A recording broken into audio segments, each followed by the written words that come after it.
Okay, so for today's podcast, I want to talk about weaving together certain cards in the tarot, astrology, specifically Chiron, and some parenting stuff around kind of parenting wounds, um, the dark underbelly of parenting that no one tells you about, and also like children's role in society and in generations. So, I just want to dive in. Let's just get going because last time I recorded this, it was way too long. We got to go. Let's go. Let's go. Okay, so the Hierophant is an interesting card in tarot. In Liz Green's Mythic Tarot, which I love to use, I find those interpretations very like nuanced and complex, which is really lovely. In Liz Green's Mythic Tarot, the Hierophant actually corresponds to the story of Chiron, the wounded healer. I thought it was really interesting to compare and contrast the Liz Green interpretation with the more traditional interpretation of the Hierophant. And I think both work. But let's start with the traditional interpretation of the Hierophant. And I'm also going to start weaving in the fives, pulling in the fives. You do not have to know anything about the tarot or about astrology to follow along. But I just kind of want to give a very brief sort of structural synopsis because this is helpful. So in the tarot, there's the major arcana, there's the minor arcana. The major arcana each have like an archetype and they progress like in this linear fashion. So we start with 0, the Fool, and then we progress all the way through these different archetypes. And the progression is the story of the Fool's journey and like everything the Fool is learning and experiencing. The minor arcana, we have 4 suits that correspond to the elements of fire, water, earth, and air. And so it's more similar to like a deck of playing cards where there's like an ace, 2 to 10, and then there's like the royalty cards. So the page, the knight, the queen, and the king. And every suit also kind of tells a story. There's like a linearity to it. So the ace has this energy of beginnings. And then like the queen and the king all the way at the end kind of have this energy of like, this is kind of what we end up with. And then what's really interesting, similarly to the way that like good cinema or good story contains like, not just like oh, I have an idea. Oh, I accomplished it. Check. Like that's a boring story. There's like ups and downs and there's like challenges in the middle of the story. And so the fives, and the reason I'm pulling in the fives is because there's a connection between the Hierophant and the fives. Because the major arcana starts numbering from 0, like the Fool is 0, in the order that it goes, the Hierophant is the 6th card, but it actually corresponds to the number 5 because we started counting at 0. So the Hierophant corresponds to the number 5 and is sometimes said to be the keeper of the fives. So the 5 cards they correspond to the first, and I kind of want to say the biggest. They correspond to like a mid-journey conflict that occurs after the first like minor success. So the ace, the 2, the 3, the 4 kind of tells the story of like, oh yeah, like we had like an initial idea, we had some like initial action, and we had some initial success. And then the 5 comes in and it's like, let's take a look at that success. Like, are you settling? Or like, do you want more? Or now there's this problem. Or like you succeeded, but only on a superficial level. Like if you want to go deeper, like, so the 5s also have this energy of like, it feels really intense. Like it feels like the end, but it's not because there's 6, 7, 8, 9, 10, and then there's like the royalty cards. So just keep that in mind about just like the structure of the tarot, and I think that'll be helpful. And then this also kind of explains why, like, sometimes I'm talking about the Hierophant, sometimes I'm talking about the fives, and the connection is that the Hierophant is the keeper of the fives. So the kind of the traditional interpretation of, well, let's see here. Let me make sure I follow my notes. So the traditional interpretation of the Hierophant is this like kind of spiritual leader who is leading the flock, right? Like let's see, I might have to go back to this page. There's this sense of like institutionalized laws and rules. There's a big emphasis on consistency and constancy and not breaking with tradition. There's a sense of like doctrines that have like really deep roots.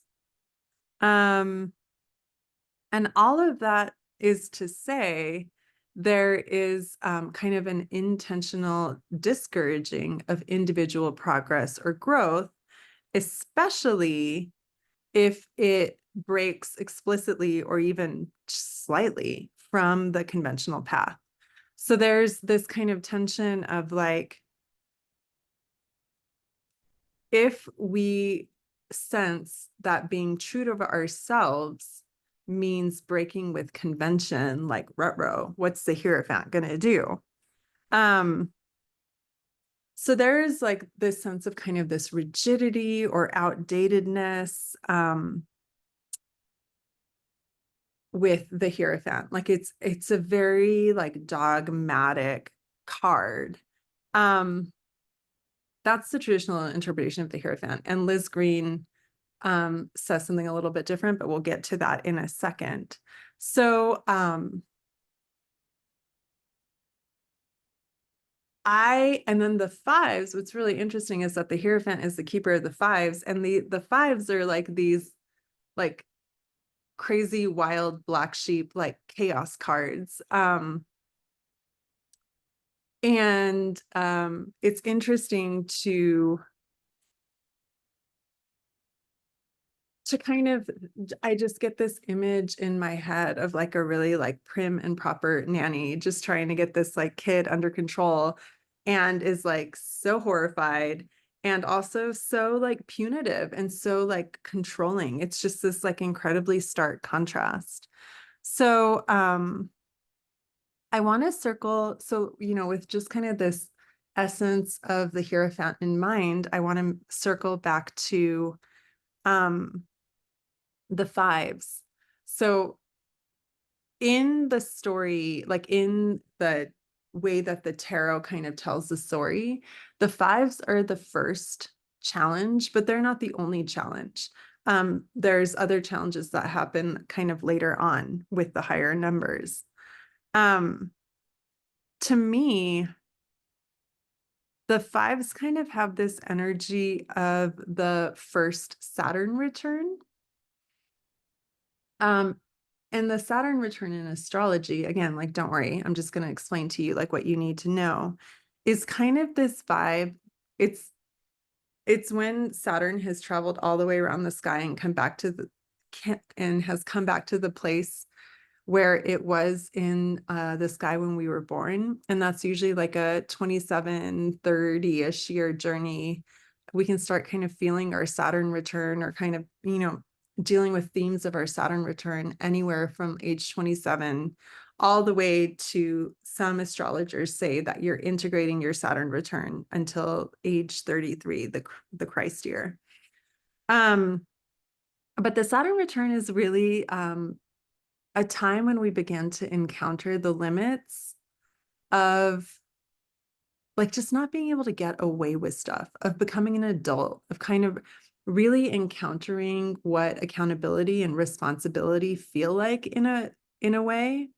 So the Saturn return, I mean, just depending on how you work with it, it can it can feel like really like constrictive, and like all of a sudden stuff's not going your way. All of a sudden, you know, like things you could get away with before, like you can't, there's consequences. That's another big Saturn return theme. And it's interesting because for a lot of us, around those ages, like between the ages of like 27 and 33, is kind of when we start a family, you know, like when we settle down, when we get married, when we have our first kid. So there's this really interesting correlation. Yeah, we have multiple Saturn returns, right? Because if a Saturn return happens every 28 years, we're going to have one kind of like late 20s, then we're going to have one kind of late 50s. Every time we have a Saturn return, it is like a reality check. It is an audit. It is really kind of Saturn coming in and making sure that we are like working on the right challenge. We are living into like who we're meant to be. It's a call to excellence, and it's also a call to like work, to try. Um, but it's interesting because I do kind of, I don't know that other people do this. I correlate um the more like tricky cards or like struggle cards in tarot to potentially Saturn returns. Um, it's just a thought. If you don't do it, that's okay. Um, so the fives, let's talk about the fives. So the fives are these cards that are really represent like, oh, like we feel like we kind of got things figured out and settled, and the fives come in and just like kick that down. Like it's like the three little pigs building their houses, and the fives are like the wolf who comes to like blow it all down. And then you're just like, oh shit, like now it feels like I have to start over again. So there's with the fives a sense of like chaos, unpredictability, this kind of relentless change, right? Like even if we kind of refuse the knock at the door, even if we say like, yeah, we're actually pretty happy right now, like we don't want anything to change, the fives are like, don't care, change is happening whether you like it or not. And a sense of destabilization, right? Like again, it's that like we've kind of completed the first chapter, we're feeling pretty good, we're feeling pretty solid, and the fives are like, this isn't it. This isn't the end. You still have growing to do. You still have adventures to go on. You still have stuff to figure out. You still have challenges to overcome. Here's a challenge. So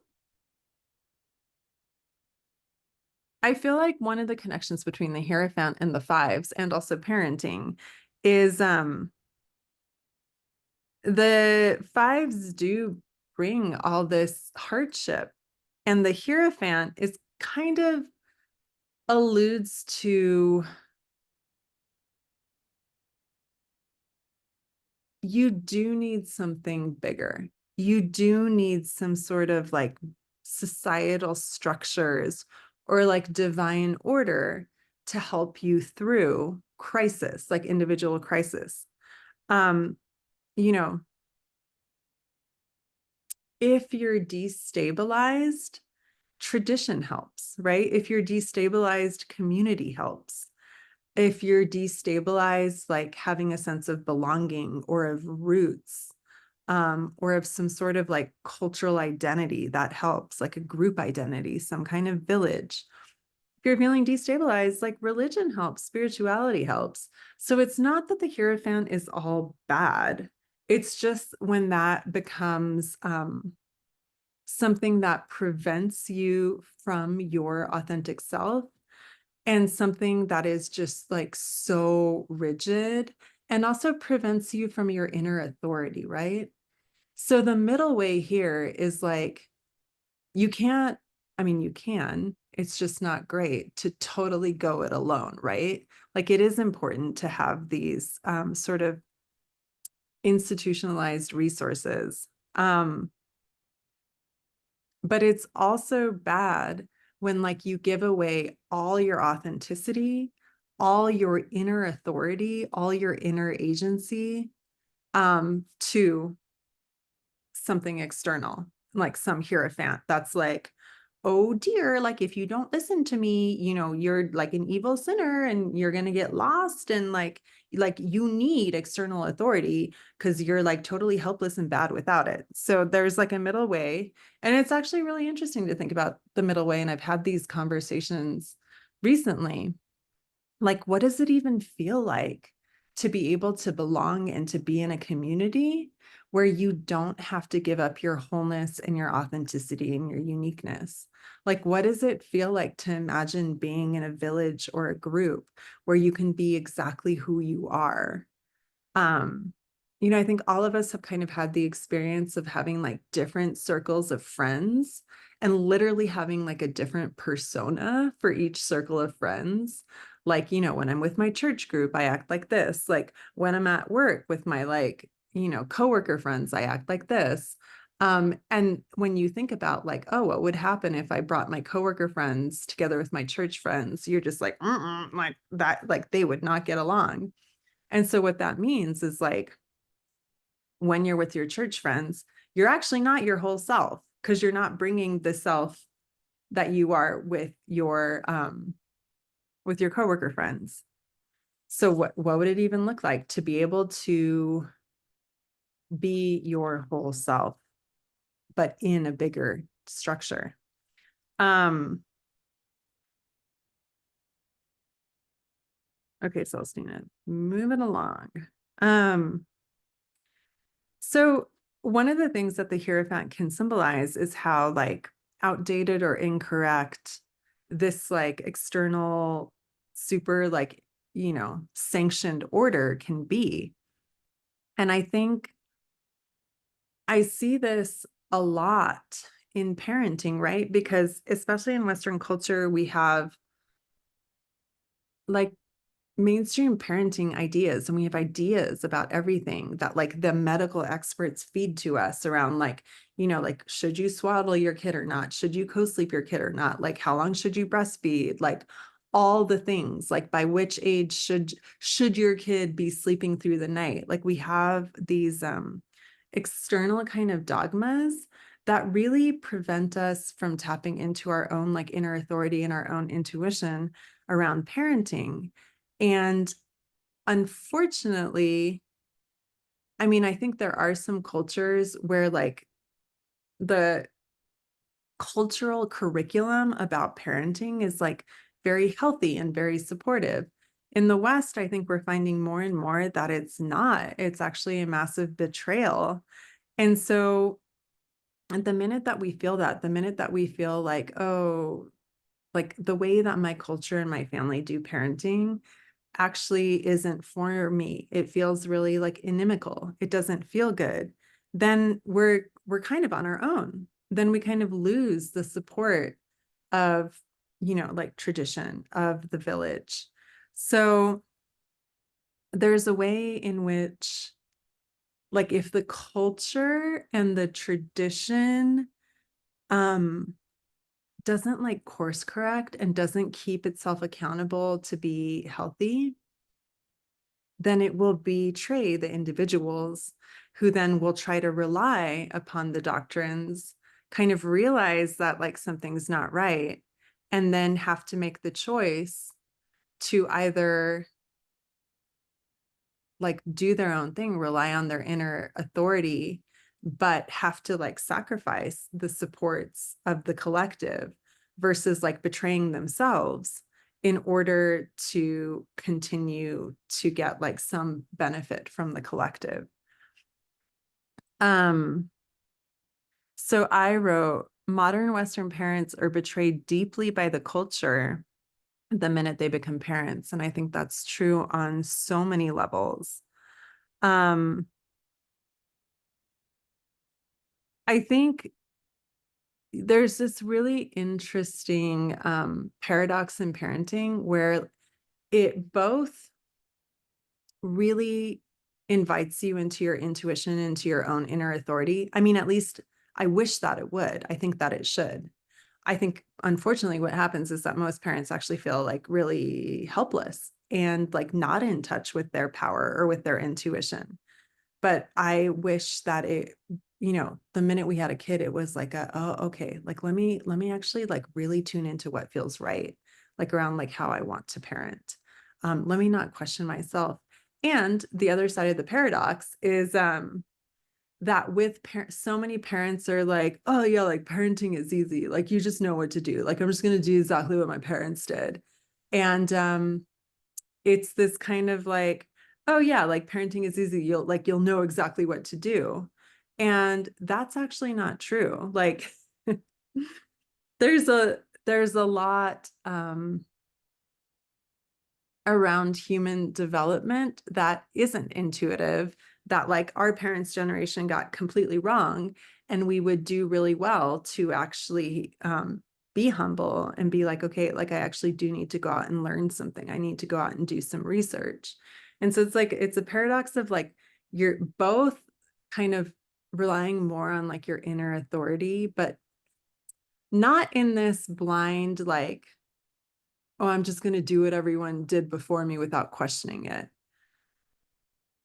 So there's both. There's like intuition, but if your intuition isn't asking questions, is it really intuition?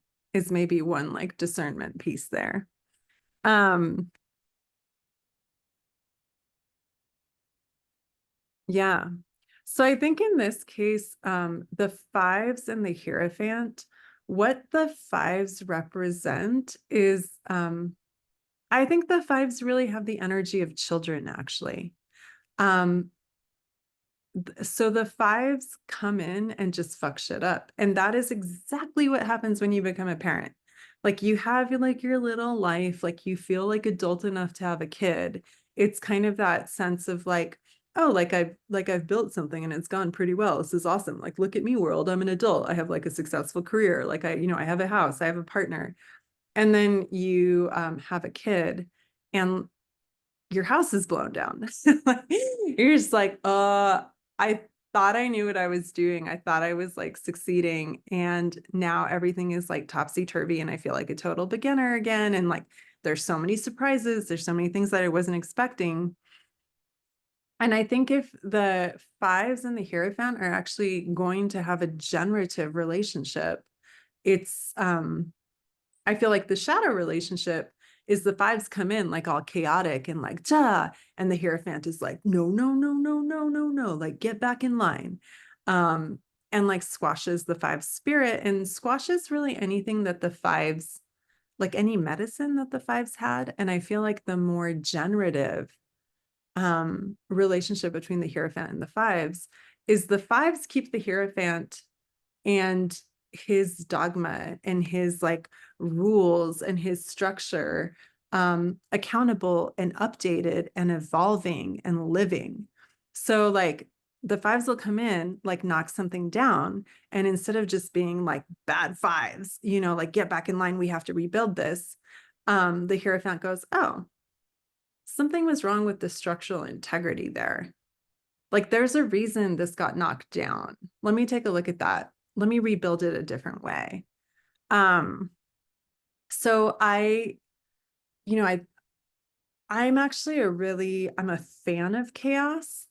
One thing that I've really started saying, which I really love, is there's like a program out there called Calm the Chaos Parenting. Sorry, like not trying to throw this program under the bus, but like for me, I would actually rephrase that as like embrace the chaos parenting because there's so much medicine in chaos. And part of the medicine of chaos, aka children, is children come into our lives and come into our culture. Like they have a very important just role to play in terms of how the generations, like the trajectory of humanity, to fuck shit up and to kind of invite us to look at like what is and what isn't working and what needs updating. So in this sense, the fives actually save the Hierophant from this like incorrect rigidity. And I wrote down parenting is a wild invitation to question everything, more deeply than you ever have because the stakes have never been higher, right? And because kids, bless them, show us things that we wouldn't have been able to see without becoming parents. Like, I firmly believe I would not have discovered like half of my trauma, which is not to say that it wouldn't exist. I would just be like kind of unconsciously living it. Um, and it wouldn't be great because trauma is never great. It's always like a very defensive, kind of maladaptive way to live. I mean, you can make it work. Most of us are. Um, but I really think like without my kids, I would not be nearly this far along in my personal growth journey. Bam, I feel like I can end the podcast right there. Like that is,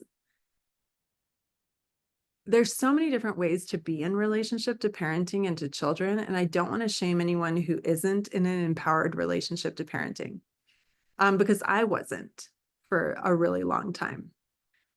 Like I will be very honest and say I went through a period where I was like very regretful of becoming a parent and very resentful of how little choice I felt like I had around becoming a parent, which I think is a big problem.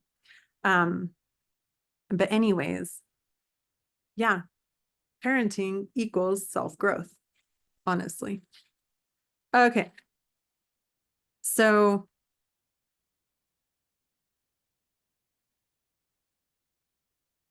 I mean, I spoke to this a little bit before, but there's like this nuance between belonging and conforming, right? Like there's this third way of like, can we belong to a group, to a village, to a supportive structure? And, believe you me, like as parents, we need supportive structures. To do it by yourself, I mean, it's possible, but it's also impossible. That's another paradox. It is hard. Um, yeah. So what does it look like to belong without having to conform? Um, so let's talk a little bit more about, yeah. So I think the fives, I I feel like in Western culture, we kind of have this format of like go to college or trade school, like figure out what you want to be, get married, buy a house, and then like be that thing in that house for the rest of your life.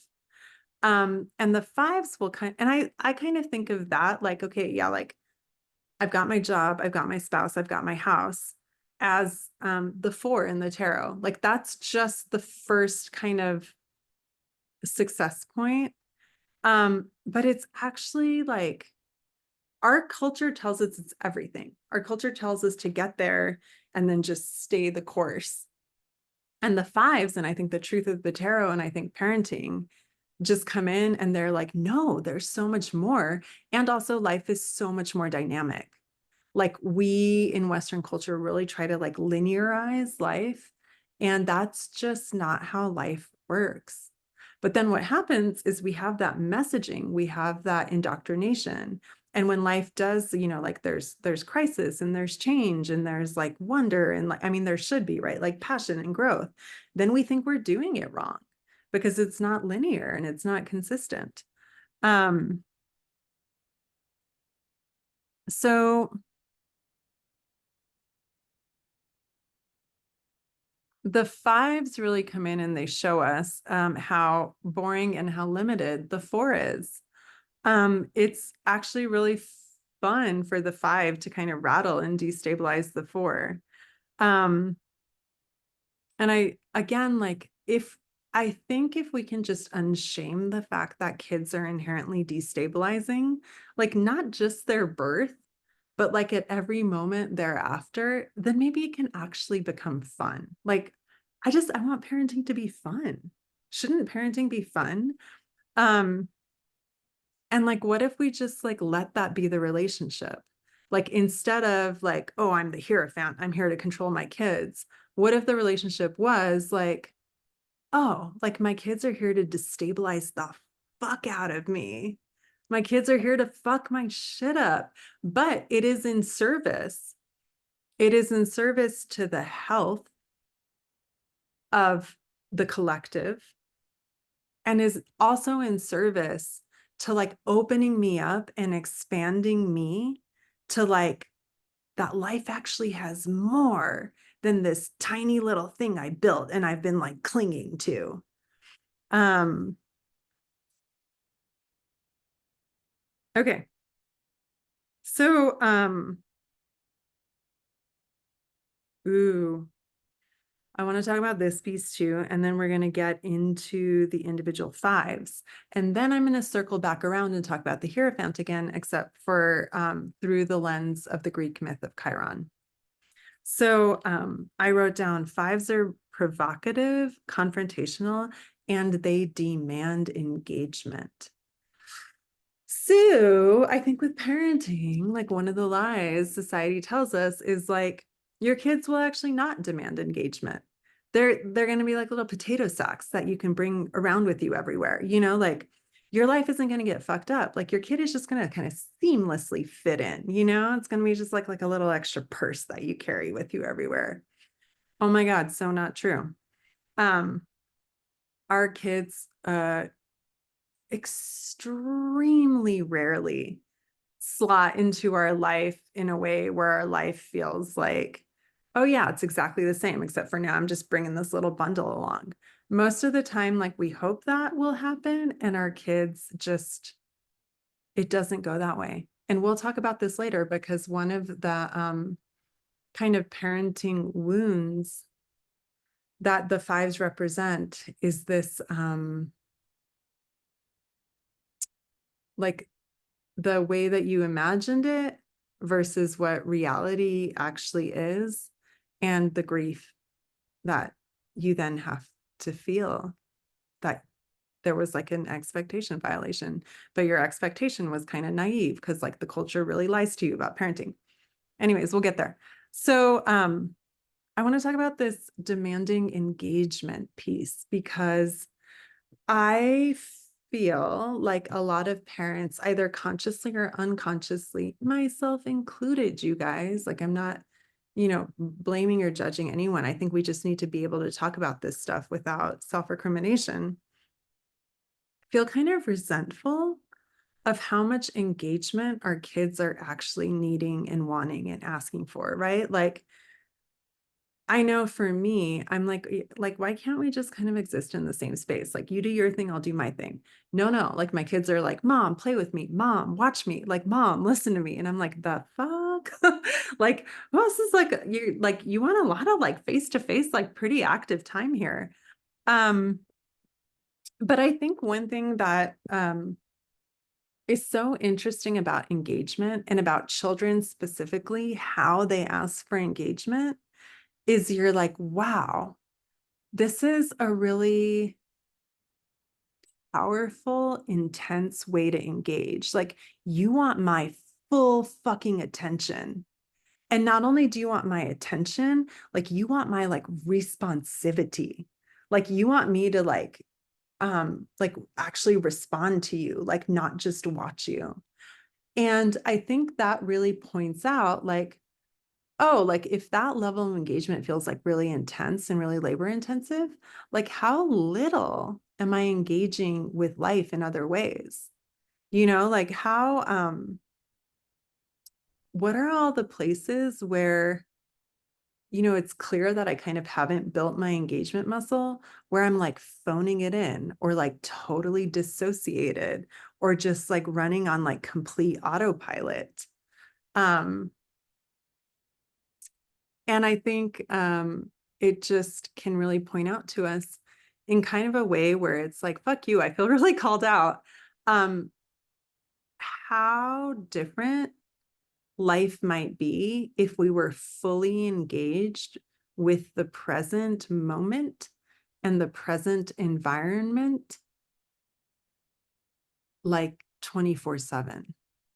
And I think we do feel called out. We're like, oh, holy shit. Like, I'm actually spending most of my days like somewhere else than in my life, like either I'm in my head worrying or like, I'm like watching a movie and I'm in like, the movie land, like with the movie characters. And I'm not actually in my own life in this like deeply engaged way. The other thing about engagement is that it fosters attunement, right? Like when someone is asking for our attention and our presence and like our like responsiveness, then they are asking for us to attune to them, to kind of notice what's going on with them more deeply. And one of the biggest things I see with parents and kids is misattunement. Like the parents will, like the child will be asking for something like, hey, mom, look at me. And the parent will just like brush them off. Or the child will say something and the parent, like, even without realizing it, will just like kind of negate what the child said and like completely like minimize this kid's experience or whatever it is that they're asking for. So I think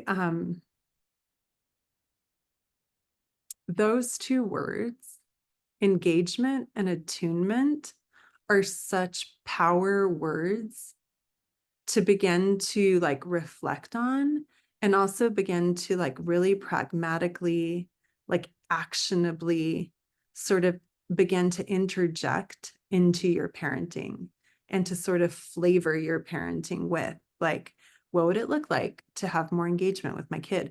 What would it look like to have more engagement with my parenting? What would it look like to have more attunement with my kid, Mm. So let's see. I also wrote that the 5 is a catalyst and an instigator. And I think, I've mentioned this before, but for me, kids are really catalysts for growth and instigators for growth.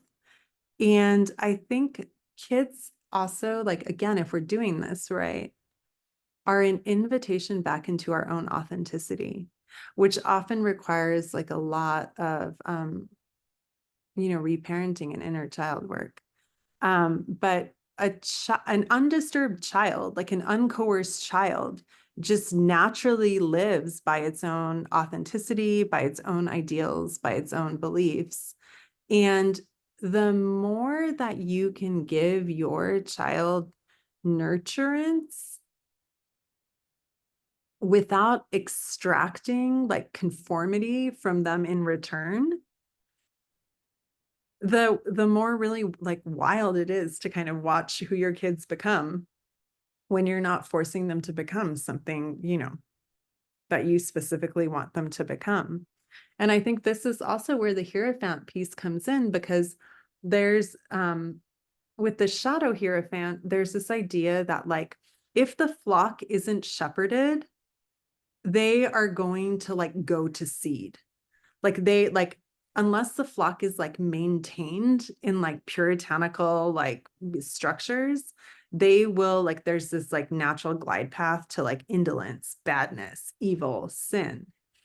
And I think that's why, like, as parents, a lot of the time we think like, oh my God, like my job is to like instill like ethics, values, morals in my child. And if I don't, they're just going to be this bad, evil, homeless, like, person like breaking the law. And I think that is abjectly untrue. I think left to our own devices, humans have like an inner GPS that is very much innately good, that is very much like innately willing to engage in the world in an authentic way, not in like a lazy moochy way. I think like innately we want, it's like the Dr. Ross Green quote, children do well when they can. Humans do well when they can. Parents do well when they can. Adults do well when they can. But there's so much here about like really breaking and rejecting this idea that unless humans are like controlled and prodded and ruled, they will devolve into like just this like evil, disgusting, lazy mess. And replacing that with what I believe is true, which is that if we are given the space and the freedom to develop organically on our own timeline and to develop like authentically into who we actually are, every single person without fail, is going to be a good, productive, contributing, interesting, brilliant, creative human being and a critical puzzle piece of society. And so when you believe that about your kids, it is a lot easier to be like super hands off because you don't have to worry because they have like this inner seed that is going to grow up into a beautiful, useful plant. And you can just know that beyond a shadow of the doubt. So the other thing that I'll say is I wrote down there's this the 5 seek freedom. And there's like this code of impermanence, which I love because again, like this to me is something that we need to divest from, is this idea of like linearity and of things like always needing to be the same and like choosing one track and sticking with it. Like life is full of so much impermanence. And I think here, like understanding that the 5's children bring this code of impermanence does 2 things. One, on those days where parenting just feels like brutal and mundane and never ending, and like we're just, you know, like in this like vortex of like super needy beings, like just touched out and like, you know, like we've wiped butts like 50 times and like we've gotten snacks 50 times and it's like not even 10 a.m. yet. Like when we're in that place, this idea of impermanence is like, oh, you know what? Even though it feels like it's going to be like this forever, it's not. Like kids actually change super fast. The saying, you know, what is the saying? The days are long, but the years are short. So absolutely true. And then also this idea that we are like owed consistency, or that like consistency and stability is like a right somehow. I feel like children really challenge that in the best way. Like we are not owed consistency. Um, we actually get to be wildly inconsistent and evolving and dynamic. And life doesn't owe us consistency either. So then what do we do if life is like wildly inconsistent? I mean, that can be like a whole other podcast. But my short answer is like, you know, we ground into ourselves, like we ground into our inner peace. Um,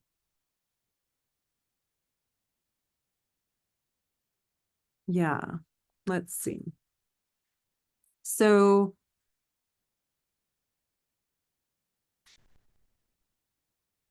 just looking at my notes. Looking at my notes the wrong way. Hold please. Um,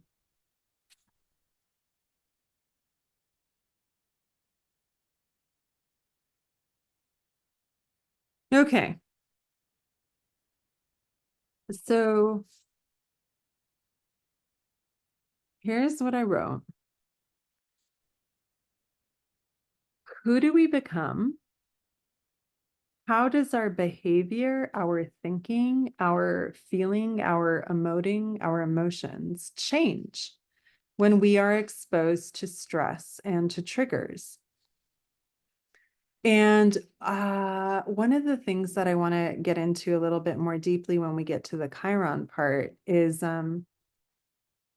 suffering is inevitable. So we'll talk about that in a second. But it can either really lead to like constriction and bitterness and just this kind of like myopic obsession with your suffering and with the pain. Or I think if you can like make it through that gauntlet, on the other side is actually this insane expansion where you can both like deeply feel the suffering in all its chronicness. Like, you know, there's so many things in life that are painful that we just can't avoid physically, aging, our bodies, they're going to break down emotionally, mentally, just like what's going on with the world, right? Like, even if we personally aren't suffering, if we're watching what's going on in the world, like suffering touches us. But there's this like beautiful increase in capacity where, like, in addition to being able to hold the suffering, there's also so much compassion and so much spaciousness for everything else in life that's good. Um, so I think usually, and parents experience this, like, there's definitely a feeling of like our bandwidth getting sucked down and made smaller, like when we're stressed and triggered, right? Like, we become a little bit more self-absorbed, like our fuse definitely gets a lot shorter. We become a little bit more, we have less generosity around other people's needs or vulnerabilities. I know for sure I've experienced that. And I also just want to kind of hold out this possibility, even if you're not there yet, that once we've kind of worked through this in this magical alchemical way, this wound of suffering, um, there is the possibility of this second space of like compassion for yourself, for other people, and of being able to live despite and in spite of the suffering. So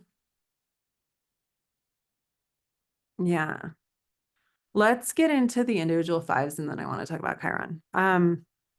So the way I've been conceptualizing the fives kind of as like children coming into our lives, like shaking up like the status quo, like shaking up the stagnancy of like, kind of outdated, institutionalized dogma. Um, and now I want to talk about the fives as pointing out the kind of underbelly of parenting that no one likes to talk about. Like, literally, prospective parents, people who are thinking about becoming parents, don't get this information. It's like glossed over or like hidden or censored. And I'm so not about that. Like, one of my ministries is about telling the truth about how fucking horribly hard parenting is, and being like, maybe you don't want to become a parent. Like, it's okay to not become a parent. I mean, I know I just said that parenting is such a self-growth catalyst, but it can also like fucking destroy you if you honestly do not have like the ego strength. Because like self-growth isn't easy. It doesn't magically happen when you become a parent. Like, it's fucking work. Five of Wands. Wands correspond to the fire element, and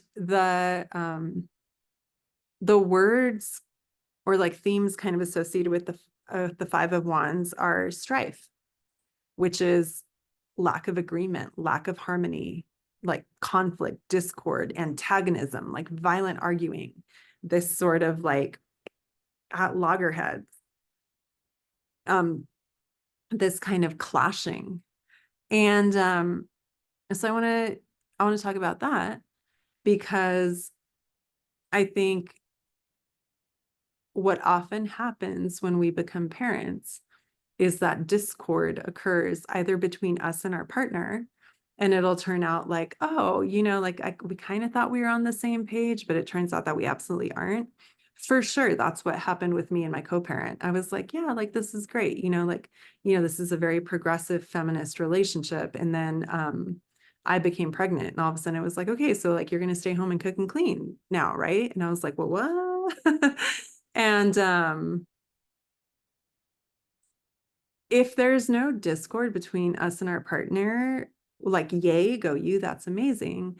But there can very often be discord then in the form of like generational stuff. Like, your parents are like, well-meaning and trying to help, but you're actually like, just like, that's not how I want to do it. Please don't argue with me. Like, why are you like pushing your own parenting style onto me.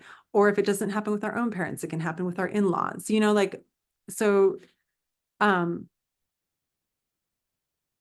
parenting having a kid brings discord. Like, be fucking prepared to not only be like hugely sleep deprived, but also to have like arguments about what you didn't know that you didn't know about the other person. And then the other thing with the Five of Wands is it's this idea of your like imagination, your vision, like clashing with what reality actually is. And I think that is such an important piece when you're thinking about becoming a parent, is just to know that beyond a shadow of a doubt, like whatever you're imagining, like the cute nursery and like the adorable child who's going to be just like you and you guys are going to do everything together, it's not going to be like that. It's going to be like way harder and way more stressful than you think. So the Five of Wands really speaks to like what we think parenting is going to be before we become parents versus what parenting actually is. And this can encompass all kinds of things, right? It can just encompass like maybe you have a shitty sleeper, like maybe you have nursing issues, like maybe you have twins, maybe you have like a neurodiverse kid, maybe you have a special needs kid, like maybe your kid is in the NIC, like there's all kinds of stuff where like I guarantee you your kid is not going to be as easy as you think from the jump. I just need you to know that. I need you guys to think about this before you decide you want to become parents. And then the last kind of interesting thing about the Five of Wands is like kind of when the rubber hits the road, right? Like when we're like, okay, I did a thing, I became a parent. It didn't really turn out how I thought I wanted it to turn out. We, at that point in time, we don't get to quit and start over, right? Like we don't get to say like, whoop, that didn't work out. Like we have to stick with the imperfect thing, which is wildly difficult. And kind of with this initial like sense of failure or like, that didn't quite go how I wanted it to go, we are then like sensitized to like future failures. But parenting is guaranteed failure, basically. Like one of the things that I talk about or that I think about a lot is how like very impossible it is to have someone so tiny and so dependent on you for so long, right? Humans our young take a very long time to develop and mature. And that's primarily because of like how complex our brain is. And how, because we have giant heads, we actually have to push our kids out before they're like fully baked. But to imagine that someone is dependent on you for, like 15, 20 years, and to be able to perfectly parent without ever once making a mistake or failing or like causing some sort of hurt or trauma in your kid, that is just like so unrealistic. So there's also this, again, like just really needing the ego strength to be like, I am going to harm my child. If I become a parent, I'm going to become a perpetrator. The two just go hand in hand. And am I going to be able to like hold that? Am I going to be able to be honest about the fact that I will eventually hurt my kid? Probably, most definitely, multiple times. And then I have to be able to take accountability for that. I can't like self-vilify. And I have to be able to, repair that. And also I have to be able to, in a really weird, wacky way, and I don't think we ever think about this, I have to model what being a good perpetrator looks like, because the perpetrator piece is inevitable.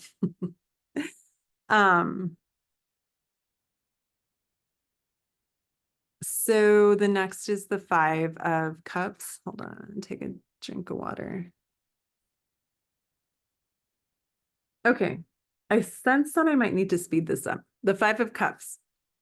So the key words there are disappointment, grief, loss, anger, impermanence. We talked a little about the code of impermanence before.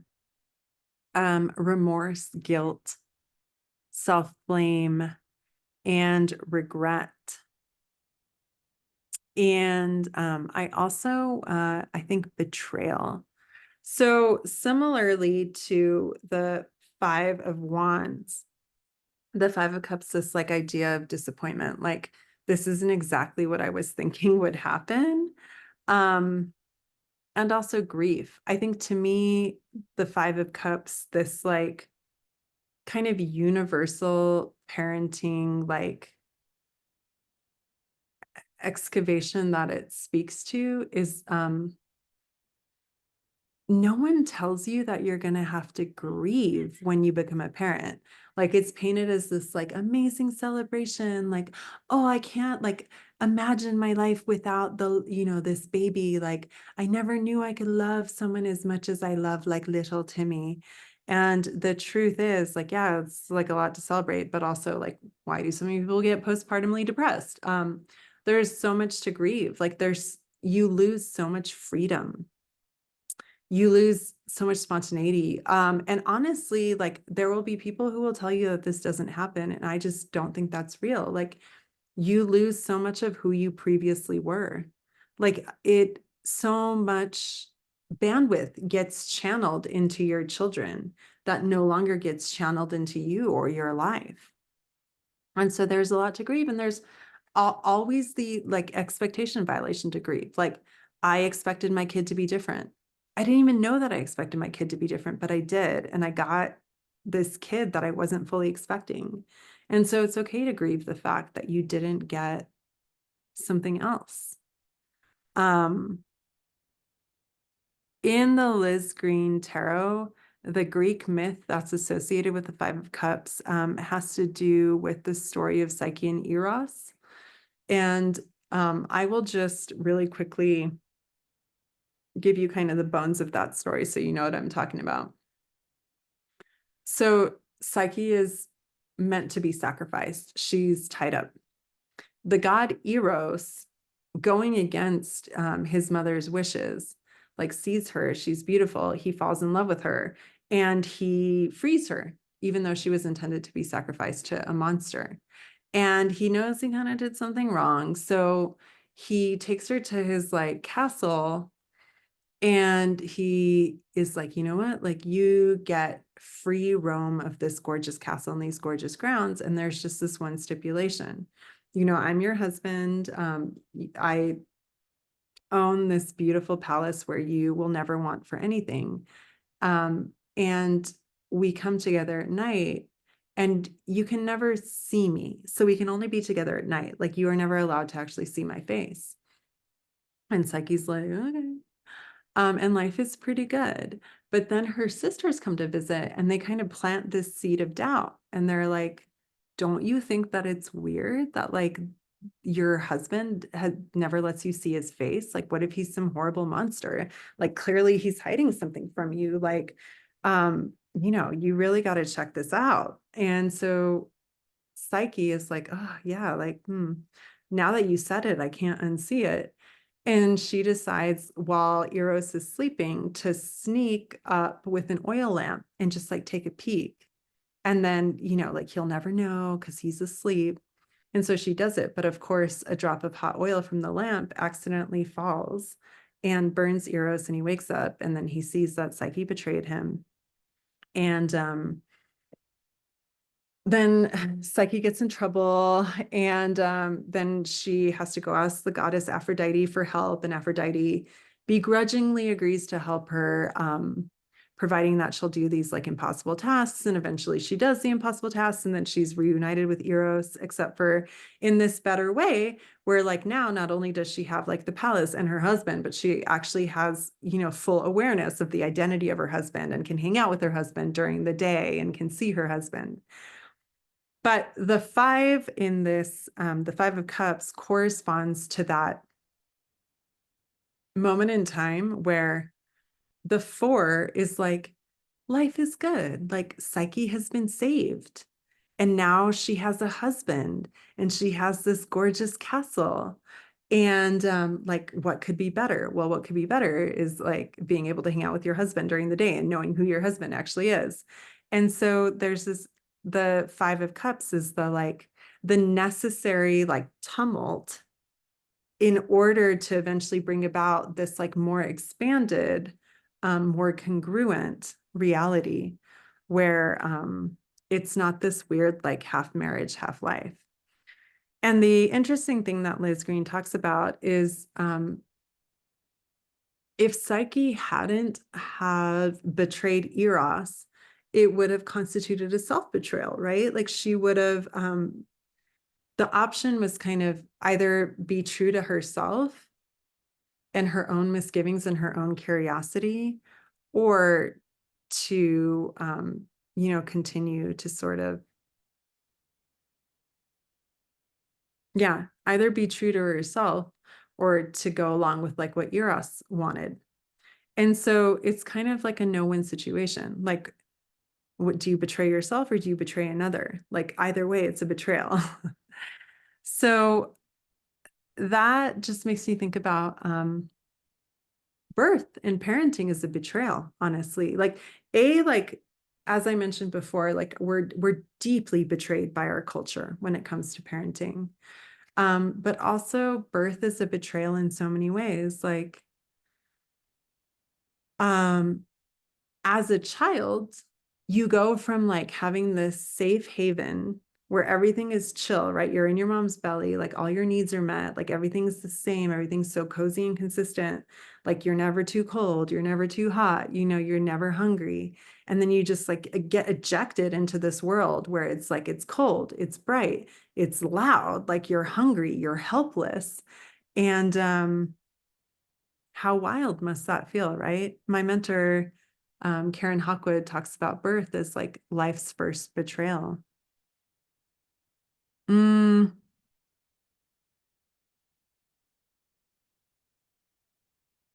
Five of Swords. Let's talk about the Five of Swords next.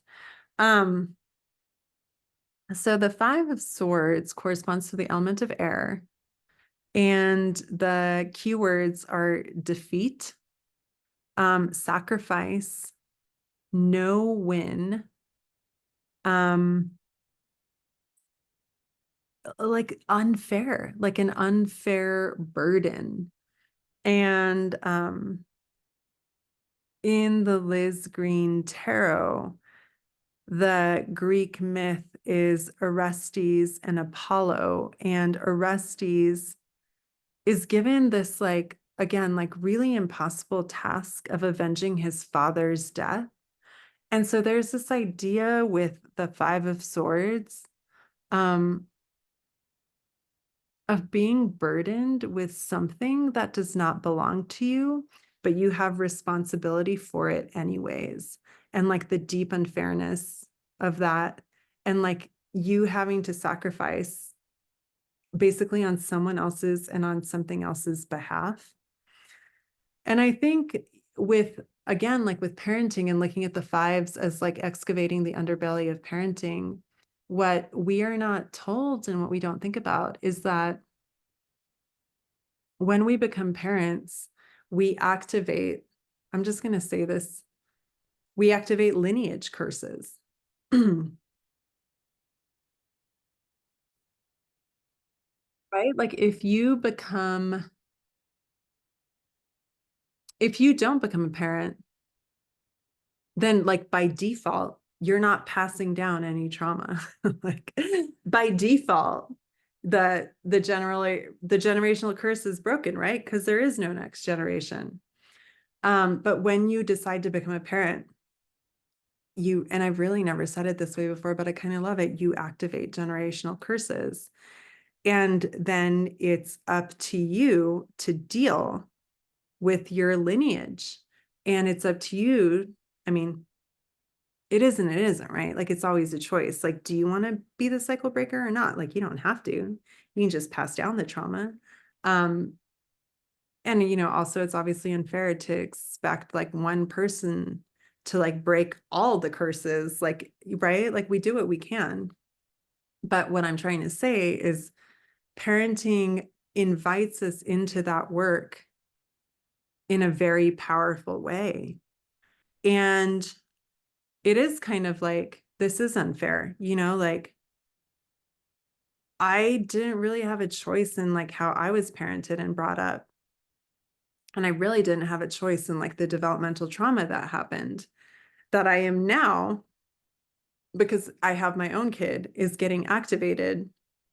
And I now have to do the really, really hard work of like working through. So I don't just, like vomit this like maladaptive behavior like onto my child. Um, I think the Five of Swords is, no one tells us that our child is going to trigger us more than anything in this world. But our child, friends, let me be the one to tell you, is going to trigger us more than anything in this world. And it's not fair. And that's the Five of Swords. We are going to have to take on the responsibility of something that, we did not really consent to, and yet it still is our responsibility. So we're going to have to, as Liz Green puts it, overcome inner demons and work on these like beliefs or mindsets or patterns that we inherited. So yeah, in a sense, I think I am going to go ahead and say this. When we become parents, there is a certain destiny piece that comes online that I don't think necessarily comes online when we are not parents. So there is this piece of like, oh shit, like all of a sudden we're working with like a particular fate. And I know people in the West don't like feeling like that. They like feeling like they have like total free will and like total control of their lives. And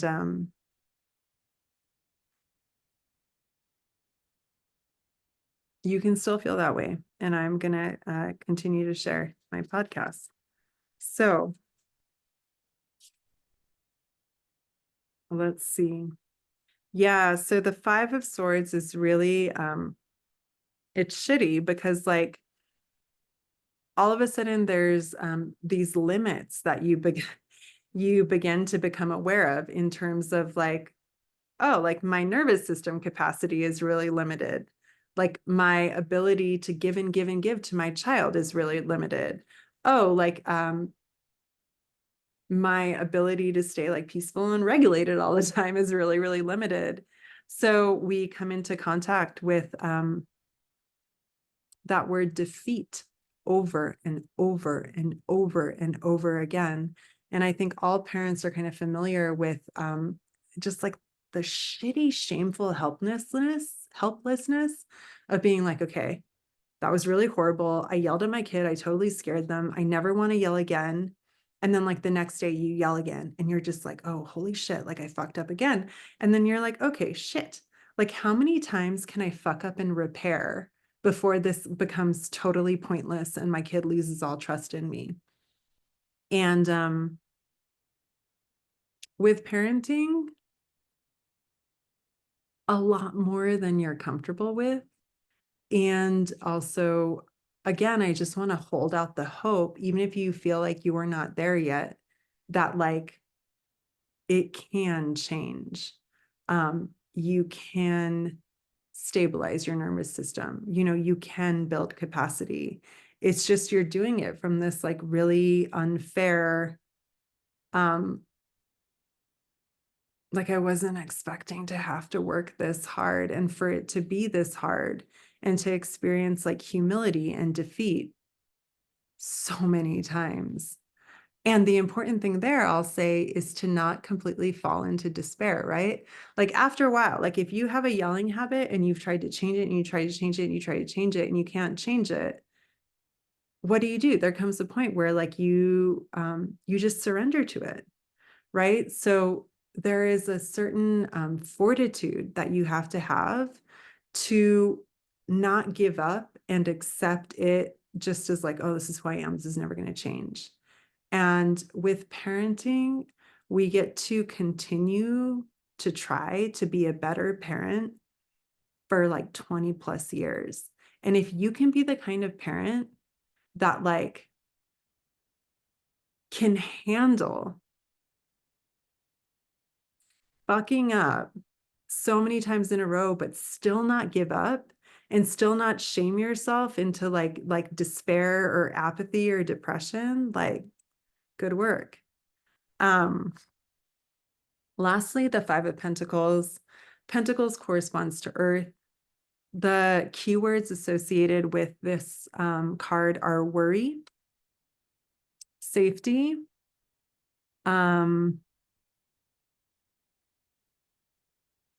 loss of faith in self, struggle, like material struggle is what this card generally represents. And so I just want to say, like, if anyone has ever told you, like, someone told me this, and speaking of betrayal, this is like one of my great betrayals. Someone once told me, like, you know what, like, being a parent is really easy, actually. Like, having a kid is really easy. You don't actually need all that like all that much money. Like, all the kid really needs is love. And I was like, yeah, that makes sense. Like, kids aren't really that expensive. Like, they just need love. Like, you'll figure it out. They can sleep in a shoebox. My God, total bullshit. Kids are incredibly resource intensive. And I don't just mean money, but I do mean money. Kids are fucking expensive. Like, it does take money. There's a shit ton of shit you have to buy. But they're also really energetically intensive. Like, they take a lot of your energy. They take a lot of your time. You know, it's like we were talking about before. You can't just seamlessly slot a kid into your life and keep going, except for on like very, very rare occasions. Even then, I'm extremely suspicious of what's actually going on there. Time, energy, money, just capacity, like nervous system capacity. Literally, where I was doing my research for this podcast, reading about the Five of Pentacles, an example that was given is like single parent struggles. And a lot of us are single parents, but even if you're not a single parent, it's more resource intensive than you think. Think of how many resources you think having a kid is going to take, and then multiply that by 100. Also, nervous system stuff really comes up. Like, I feel like we can live with a pretty dysregulated, like low capacity nervous system for all of our lives and kind of not notice, because adults don't really trigger adults the same way that children trigger adults. So if you're an adult and your nervous system is a little dicey, you can actually get away with not even noticing that. And like normalizing it for your whole life. It's not great. You never get to feel that kind of expansive, yummy, like safety and presence like you would with I'm just going to say like healthy nervous system for lack of a better word. But one of the things, and this is the work that I do with parents that really comes online, is like, what can my nervous system handle? And you know, if your nervous system can't handle a lot, then that's really going to become apparent when you become a parent. No pun intended. And then the other thing that happens obviously is like, there's a lot to worry about with like a physical self, right? Like, for me, I have to worry about shelter for myself, food for myself, like hygiene and like, you know, maintenance for myself. The minute you have a kid, like a whole other self comes online. So then like the worry and the maintenance and everything is doubled, right? Like now you have to feed two mouths. Like now you have to clothe and like shelter two bodies. Now you have to meet like the emotional, mental, physical needs of like two entities. Like literally you have just doubled the amount of needs you need to meet. Like you've just doubled your responsibility. and your worry, right? Like there's enough to worry about just with yourself. Like when you have a kid, oh my God, like I don't know a single mom who didn't experience a whole new relationship with anxiety, and not in a good way. Like people who never identified as anxious people become very anxious when they become parents. Um, so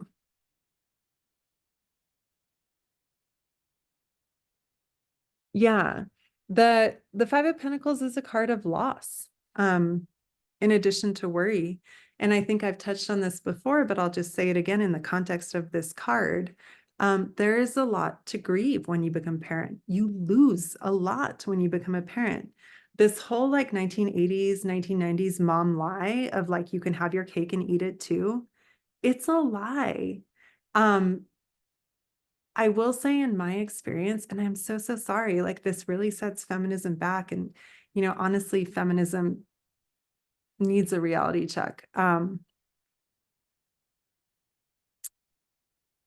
Parenting, especially mothering, because let's be honest, mothers usually carry much more of the parenting load, takes enough of your resources that you literally do not have enough spoons to work full time. Like, I think anyone who has tried to work full time and be a parent just is like, how is this fucking possible? Like, my job doesn't end at 5, but school ends at 3. Like, the fuck am I supposed to do? Or like, my job needs me to be there every day. Well, in the winter, my kid is sick 75% of the time. So like they can't go to daycare. So like, how do I do this? You don't. It's a fucking setup. Um, yeah.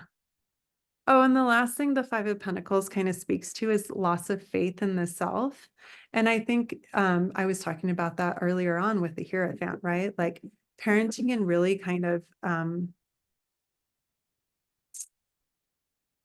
aggravate or destabilize our relationship with like our inner authority and our inner sense of knowing. Like parenting can really knock us on our ass with like, do I know what I'm doing? Was this the right decision?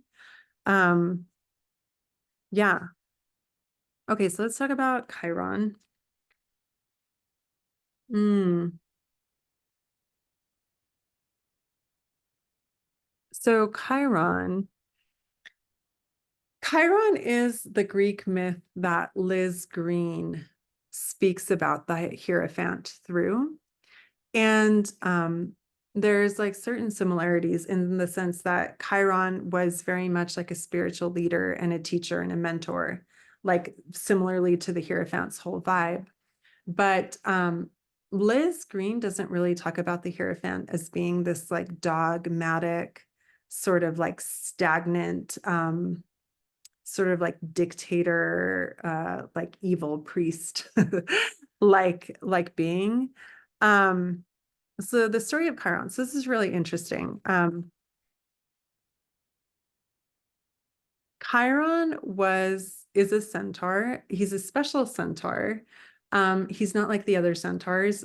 He's a little bit more human-like, and the other centaurs are a little bit more like wild and animal-like.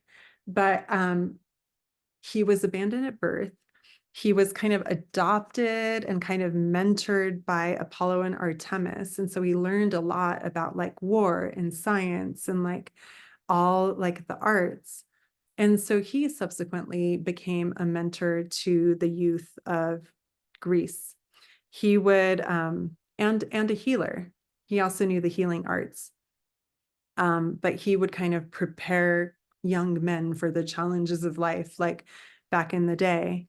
And then what happened is one day he accidentally got poked by a poison arrow. And there's like different versions of how that happened. But the poison arrow had a very specific, powerful poison on it from the Hydra. And it was not something that either Chiron or anyone else could heal. So this wound just like hurt like hell and it festered, but it couldn't be healed. And Chiron also couldn't be put out of his misery because he was an immortal. So he couldn't even use death as an escape from this like insane suffering. Eventually, he did do a trade and with like another god. It's like another story. I don't want to get into it. and he was able to die and be put out of his misery. But for a long time, he had to deal with this like incredible suffering and still live somehow. And there's a lot to unpack there, but I want to talk about, there's different versions of this myth, and specifically around how Chiron came into the world.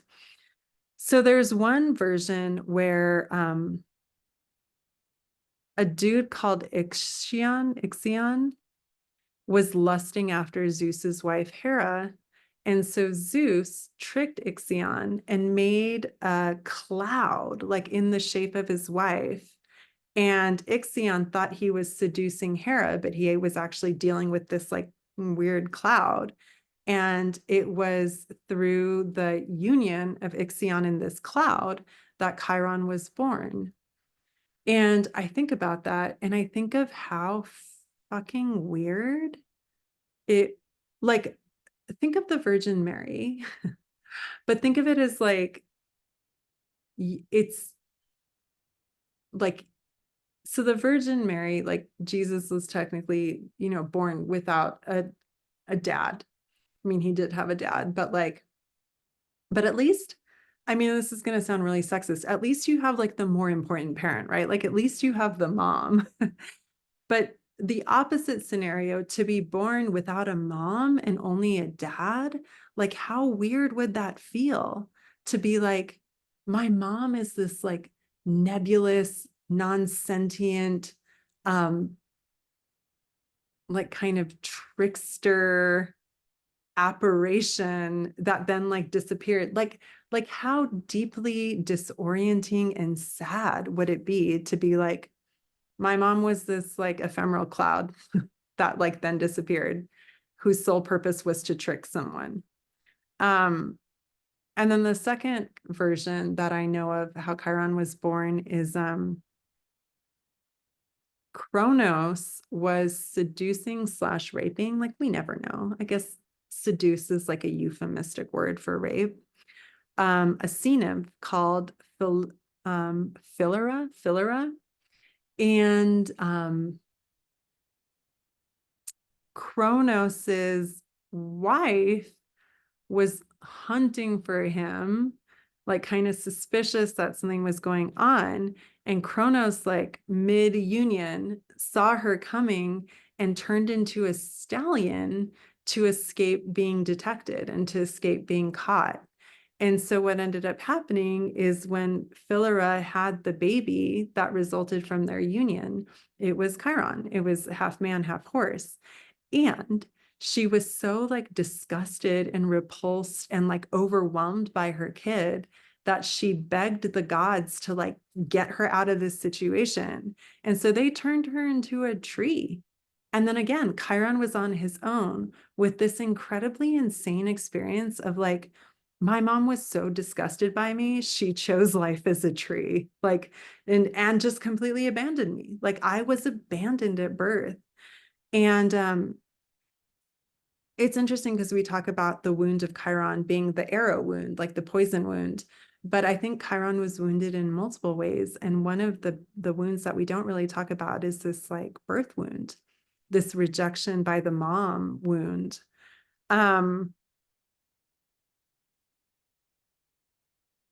And I think I've spoken to this a little bit before, but I just want to reiterate this idea of being the perpetrator as a parent and how we can't really escape that.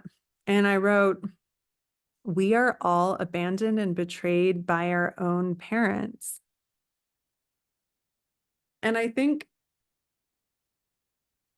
it's extremely rare to find a parent who is so fully resourced that they can be there for their kids 100% of the time, and who is so profoundly attuned that they can be there for their kid exactly as their kid needs 100% of the time.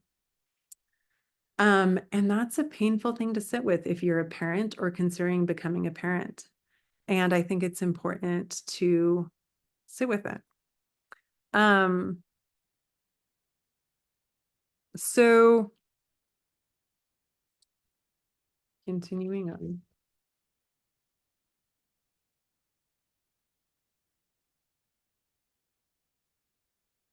I think one of the turning points in my own parenting journey was hearing a lecture by Dr. Shefali Sabari. And she said something that I haven't ever forgotten. She said, parenting is a spiritual assignment. And there is so much about kind of the Hierophant and Chiron that has these like kind of spiritual, like divine order, like divine responsibility, like obligation, connections. And this can be tricky territory to navigate if you aren't particularly spiritually inclined or religious. I think if for me, I'm not a particularly spiritual person. Like I'm not a total atheist, but I certainly don't believe in like, you know, the any sort of Western like major religion. Um, but I think thinking about parenting as a spiritual assignment really helped me. And I think that can be a key piece of the Chiron lessons here. Because when I think about Chiron's story, I think about people stepping in when they didn't have to, and just doing the right thing and kind of stepping up to the occasion. You know, like sometimes life just calls us into like more responsibility and more bigness.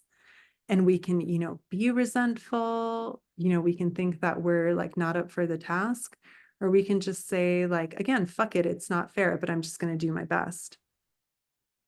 I think there's also a piece here about the connection between spirituality and suffering. I think when we are in discomfort for a long time and it becomes something we can't avoid anymore, it begins to point us towards a bigger picture, right? Like it begins to invite us into like meaning making or like doing something with it other than just suffering. So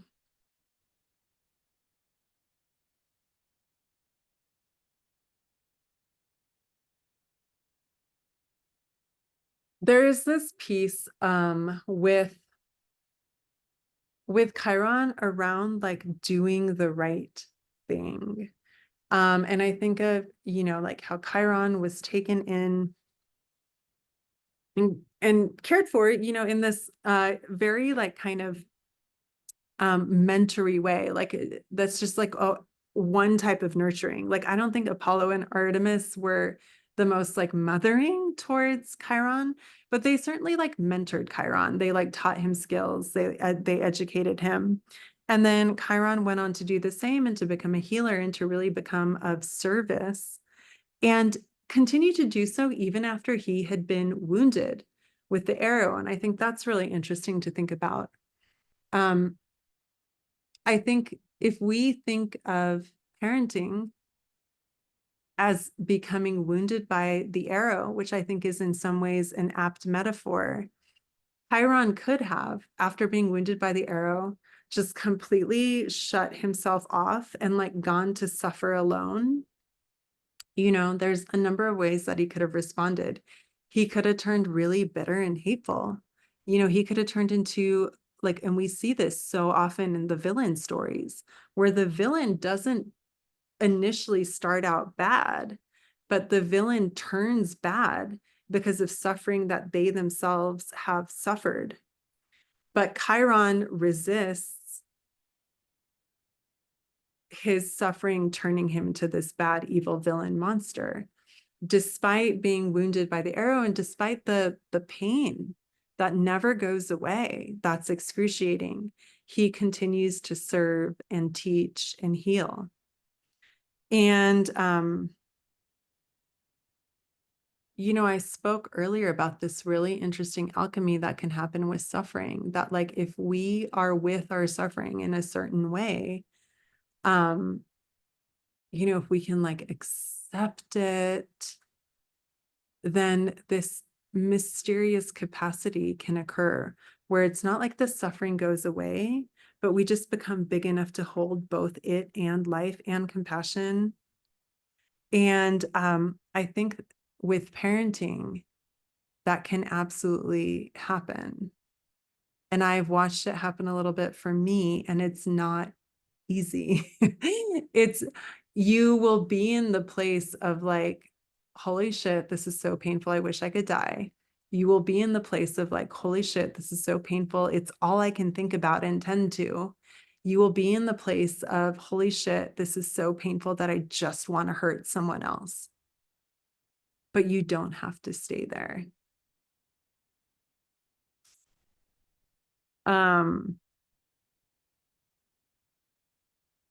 Let's see, what else do I want to say?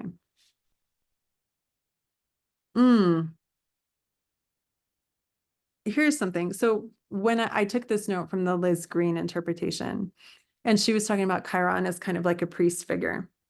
And she was saying that the priest is supposed to make clear the nature of the laws by which we must live in order to be in right relationship with the divine. And for some reason, I decided to rewrite that as, because the priest, the parent, right? Like we all kind of see like Chiron is kind of like the parent in this situation. The priest slash the parent is supposed to make clear the nature of the child. This is my rewrite. Make clear the nature of the child by which we must live in order to be in right relationship with the authentic self. So another big theme that I just want to circle back to is that theme of authenticity and of being the kind of spiritual leader, of being the kind of like Hierophant for your child, where your child does not actually have to self-abandon.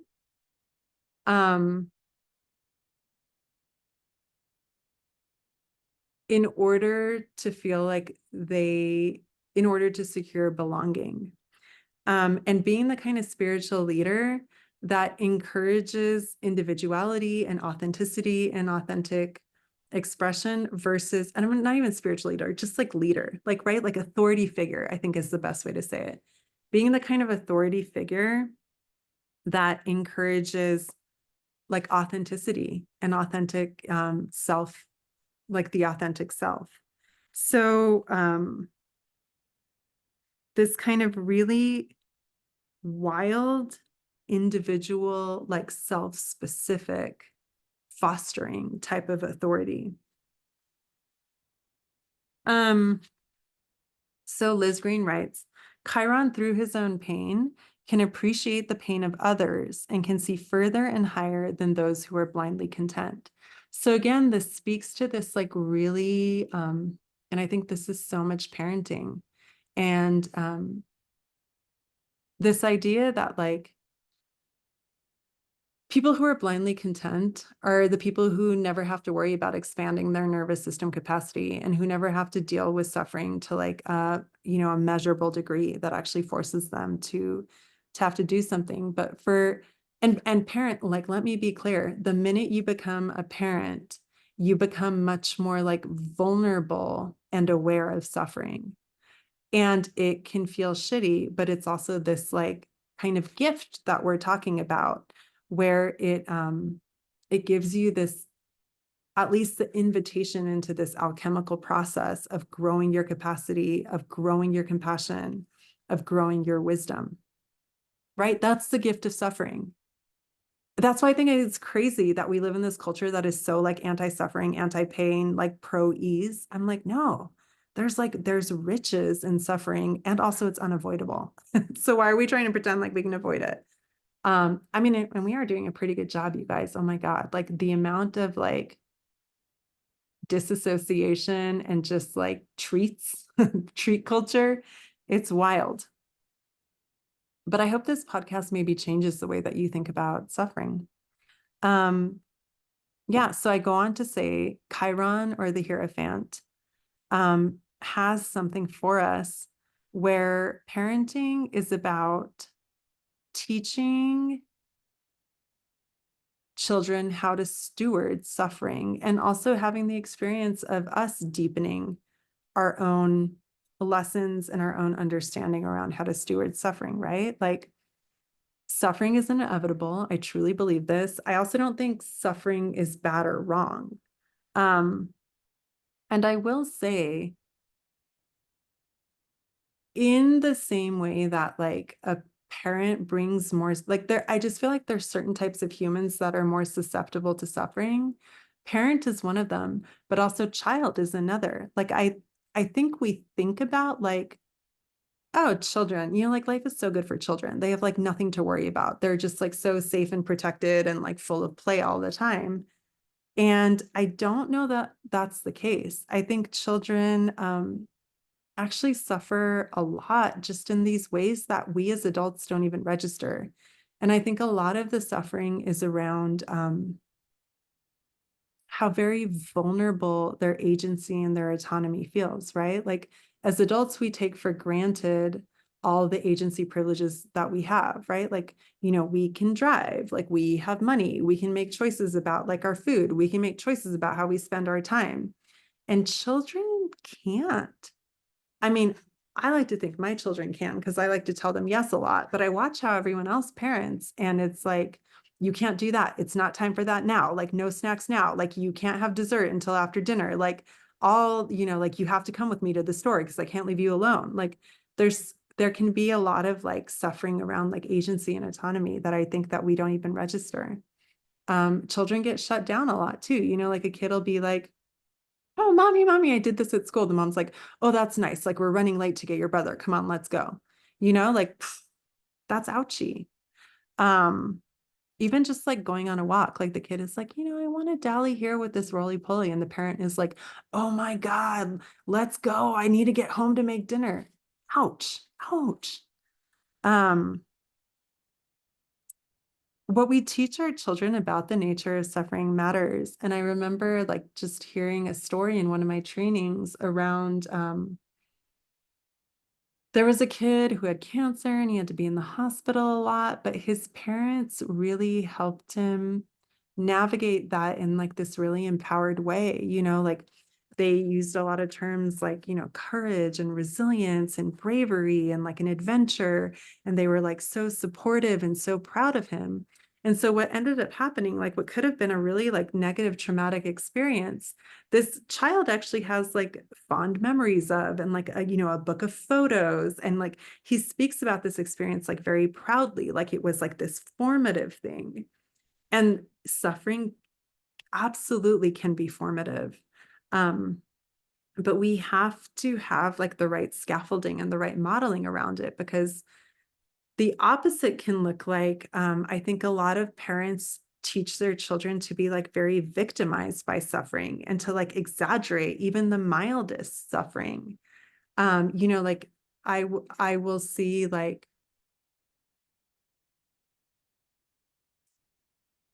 just a parent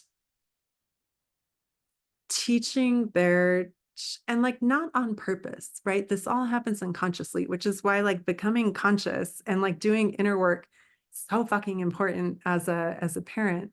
But like you know, like so for example, a very common experience with kids is to feel excluded, right? Or like hurt by their peers in some way. And depending on how the parent talks about that, it can kind of just intensify the child's like helplessness and shame and sense of rejection. Or it can be a like really supportive witnessing, but like adding in resiliency and, you know, giving the child options around like what they can do, and like really connecting the child to like their sense of agency and authenticity and choice, like despite this like kind of negative experience. So I will say it this way. If we're not in right relationship with suffering, our our children, we're gonna not teach our children to be in right relationship to suffering. We're gonna teach them to be like very like suffering avoidant and pain avoidant, instead of building like a healthy tolerance for discomfort, right? Which I personally believe is a really great thing to do for our kids.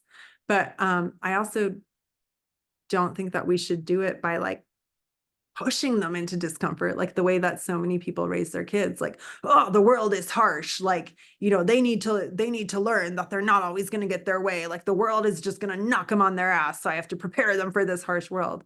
That is so not what I'm talking about. But I am saying, like, there's a way where you can actually teach your kids to be in a generative relationship with discomfort, basically. I mean, I'm using the word suffering, which is probably like a loaded word. I think maybe if you go back, like everywhere I said suffering, just use the word discomfort instead, because I think that might work better for a lot of you.